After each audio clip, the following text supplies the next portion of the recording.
अस्सलाम वालेकुम प्यारे बच्चों। ब्राउन मुंबई महानगर पालिका शिक्षण विभाग MCGM ऑनलाइन वर्चुअल क्लास में आप सभी का इस्तकबाल है, स्वागत है। मैं हूं आपका मुअल्लिम शम्स तबरेज़। चलिए करते हैं लेसन की शुरुआत।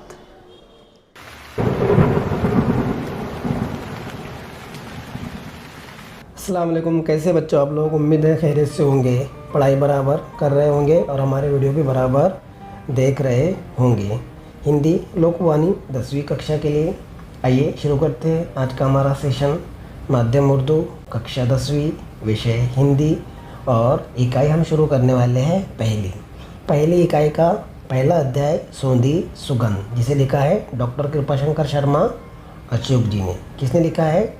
डॉक्टर कृपाशंकर शर्मा अचूक जी। ये हमारा पहला सबक है सोंधी सुगंध, जिसे लिखा है डॉक्टर कृपाशंकर शर्मा जी।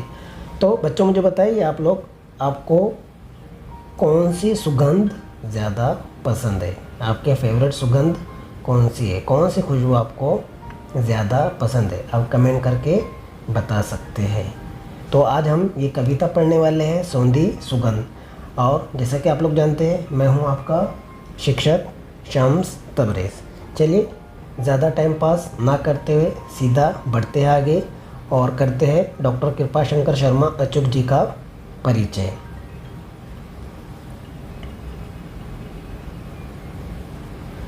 जैसा कि आप लोग जानते हैं आज हम कविता पढ़ने वाले हैं सोंधी सुगंध, जिसे लिखा है डॉक्टर कृपाशंकर शर्मा अचूक जी ने। इनका परिचय ये रहे डॉक्टर कृपाशंकर शर्मा अचूक जी।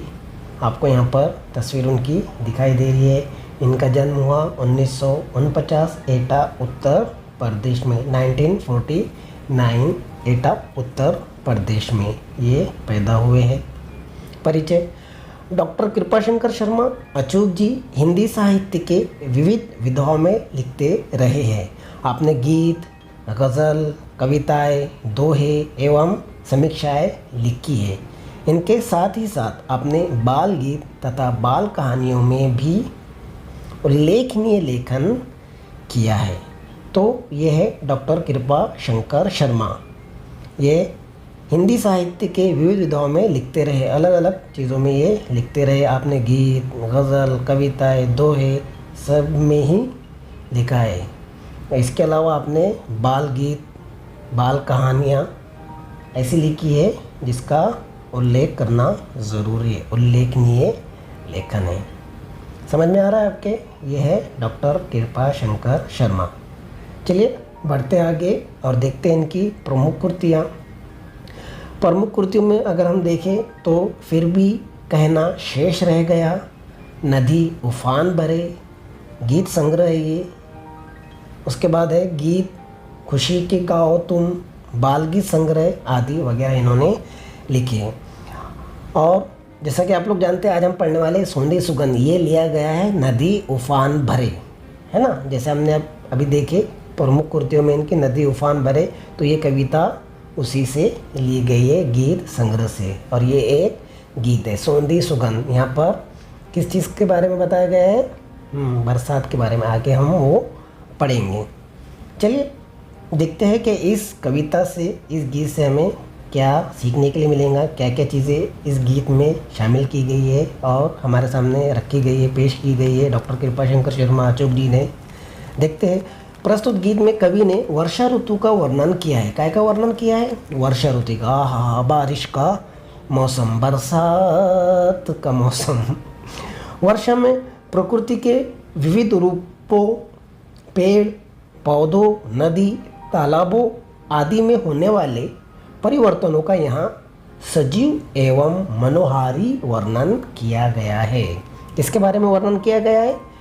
वर्षा ऋतु का तो है ही, उसके अलावा वर्षा ऋतु के बाद जो प्रकृति में परिवर्तन आता है उसके बारे में यहाँ पर बताया गया है इस पाठ में, इस कविता में सोंधी सुगंध, जो लिखा है डॉक्टर कृपाशंकर शर्मा अचूक जी ने।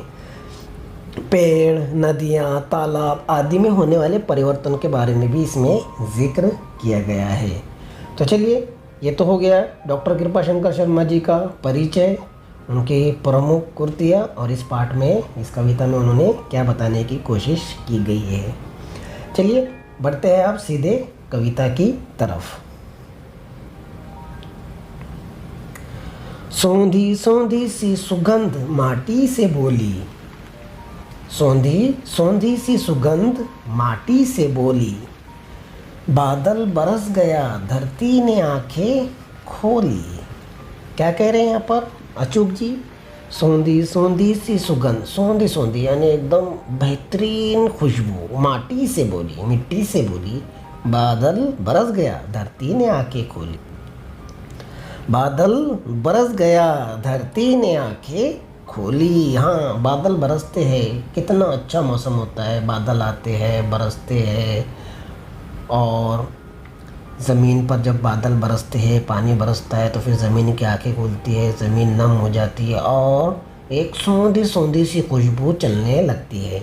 यहाँ पे हमारे मुंबई में ऐसी सौंधी सौंधी सी खुशबू तो नहीं चलती है, क्योंकि यहाँ पर ज़मीन ही नहीं है, चारों तरफ कंक्रीट कंक्रीट कंक्रीट किया हुआ है। लेकिन जब हम गांव वगैरह में जाते हैं या ऐसे ज़मीनी इलाके में जाते हैं, अब जहाँ पर बरसात होती है, और जब वहाँ पर बरसात होती है तो एक सौंधी सौंधी सी खुशबू चलती है। तो कृपाशंकर जी यही कह रहे हैं कि सौंधी सौंधी सी सुगंध माटी से बोली। हाँ, जब माटी पर बारिश की बूंदें गिरती है तब उसमें से सौंधी सौंधी सुगंध निकलती है, और ऐसा लगता है जैसे धरती ने आंखें खोली। धरती ने क्या खोली? आंखें खोली। चलिए बढ़ते हैं अगली पंक्तियों की तरफ। अगली पंक्ति में क्या कह रहे हैं? चारों ओर हुई हरियाली कहे मयूरा, सदियों का जो सपना है हो जाए पूरा, एक यहाँ पर नहीं अकेला होंगी टोली, सौंधी सौंधी सी सुगंध माटी से बोली। चारों ओर हुई हरियाली कहे मयूरा, मयूरा मतलब मोर, सदियों का जो सपना है हो जाए पूरा, सदियों का जो सपना है मोर का वो हो जाएगा पूरा, एक यहाँ पर नहीं अकेला होगी टोली, सौंधी सौंधी सी सुगंध माटी से बोली। तो कृपाशंकर जी क्या समझाना चाह रहे हैं यहाँ पर कि चारों ओर हुई हरियाली कहे मयूरा, मोर भी कह रहा है कि चारों ओर हुई हरियाली, बारिश होने के बाद चारों ओर हरियाली ही हरियाली होती है, और ऐसा लगता है जैसे किसी ने हरी चादर बिछा दी गई है। तो मोर कह रहा है कि सदियों का जो सपना है हो जाए पूरा। मोर का क्या सपना होता है? मोर क्या सपना देखता है? बारिश होने के बाद मोर क्या करता है? आप लोगों को तो पता ही है, जैसे बारिश होती है ऊपर बादल बरसते हैं, बादल गरजते हैं, तो फिर मोर नाचने लगता है, खुशी से झूम उठता है, नाचता है, अपने पूरे पंख वो खोल कर नाचता है। क्यों? बरसात होने की वजह से। और वो कह रहा है कि एक यहाँ पर नहीं अकेला, एक नहीं अकेला होंगी टोली। क्या करेंगे वो लोग? पूरे समूह में, ग्रुप में, टोली में डांस करेंगे, नाचेंगे, सौंधी सौंधी सी सुगंध माटी से बोली। समझ में आ रहा है आपके? चारों ओर हुई हरियाली कहे मयूरा, सदियों का जो सपना है हो जाए पूरा, एक यहाँ पर नहीं अकेला होंगी टोली, सौंधी सौंधी सी सुगंध माटी से बोली। चलिए बढ़ते हैं आगे, देखते हैं कृपाशंकर जी अगली पंक्ति में क्या कहना चाहते हैं।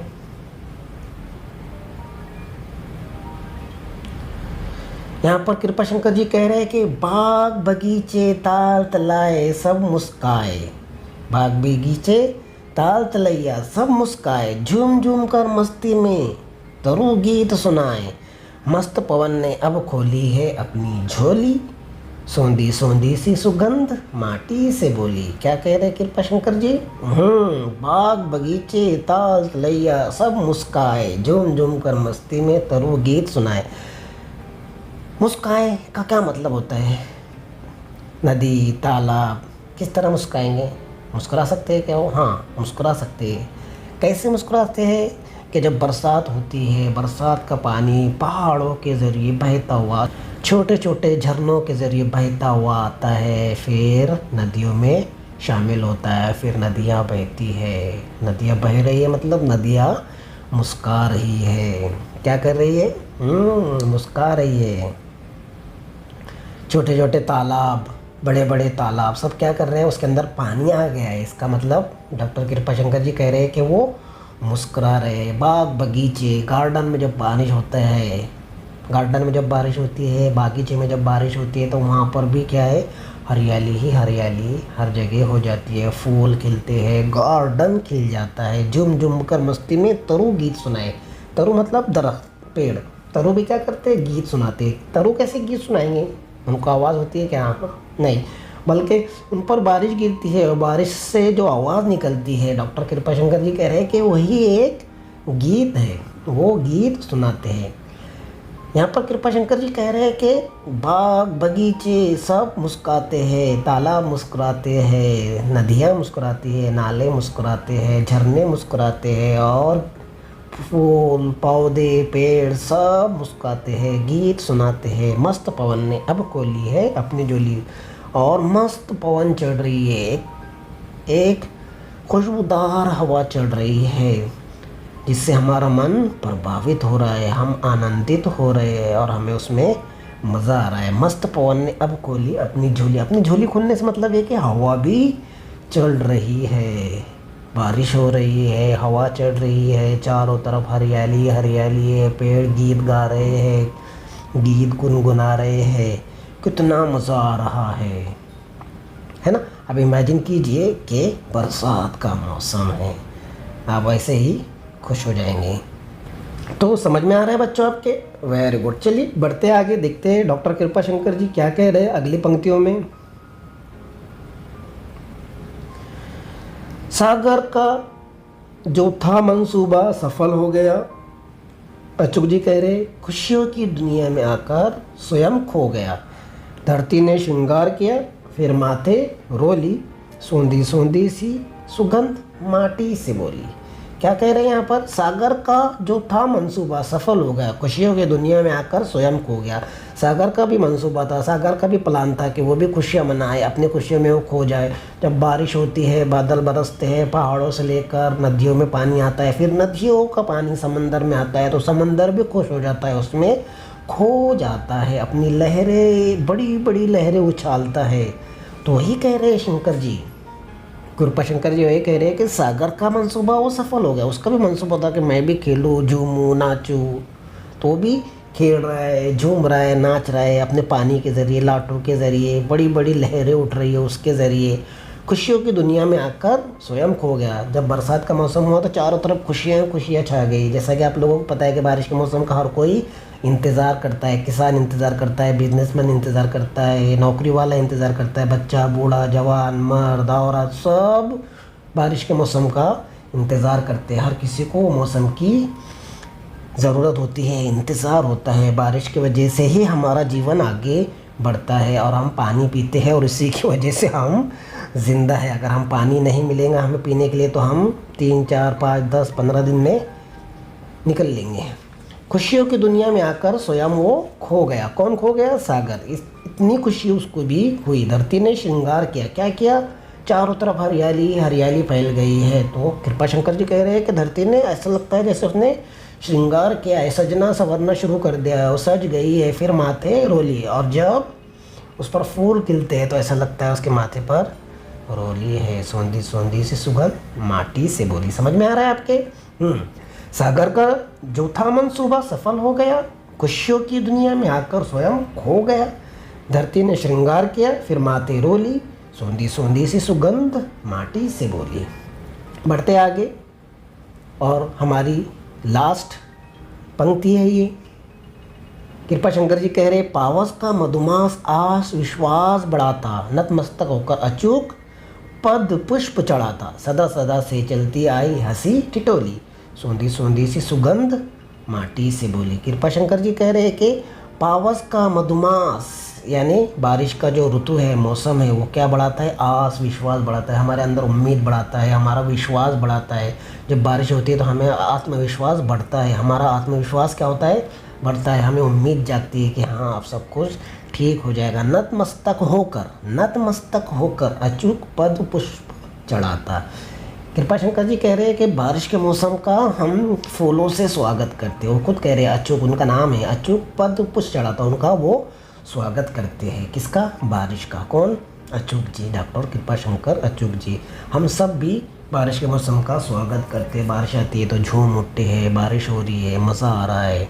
सदा सदा से चलती आई हंसी ठिठोली, सौंधी सौंधी से सुगंध माटी से बोली। और ये सदियों से चलता आ रहा है, सालों से चलता आ रहा है। बारिश होती है, चारों तरफ हरियाली हरियाली छा जाती है, नदियाँ हंस उठती है, नाले तालाब समंदर सब झूमने लगते हैं, फूल खिलने लगते हैं, हरियाली आ जाती है, पेड़ खिलने लगते हैं, फूल लगने लगते हैं, पेड़ों पर फल लगने लगते हैं, चारों तरफ हरियाली हरियाली और खुशियों का मौसम होता है। ऐसा कह रहे हैं डॉक्टर कृपाशंकर शर्मा अचूक जी। वर्षा ऋतु एक ऐसा ऋतु है जिसका सभी लोग इंतज़ार करते हैं और बेसब्री से इंतज़ार करते हैं, क्योंकि बरसात के मौसम में चारों तरफ प्रकृति अपना सौंदर्य दिखाती है, सौंदर्य बिखारती है। समझ में आ रहा है आपके? वर्षा ऋतु ऐसा होता है, हर कोई उसका इंतज़ार करता है। बारिश के पानी से खेत मैदान बागीचे सभी सुंदर और हरा भरा नज़र आता है। बरसात के मौसम में पूरा वातावरण हरा भरा हो जाता है, इससे आँखों को सुकून मिलता है। समझ में आ रहा है आपके? इस तरह होता है बरसात का मौसम, बारिश का मौसम।